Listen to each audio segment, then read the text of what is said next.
Хочу поговорить про такую вещь. Мы с вами всю жизнь покупаем какие-то продукты в магазине. Неважно, это мясо, или это шампунь, или кремушек для лица.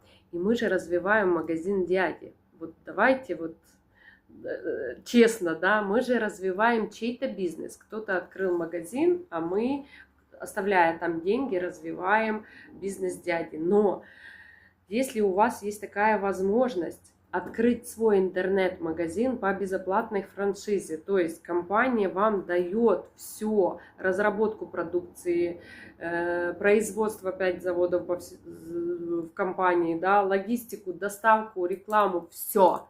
Компания дает все, и только за то, что вы расскажете про этот продукт, она платит вам 33%. Ну, оставляйте деньги в своем магазине. Ну, зачем вам развивать чужой бизнес и чужой магазин? Логично?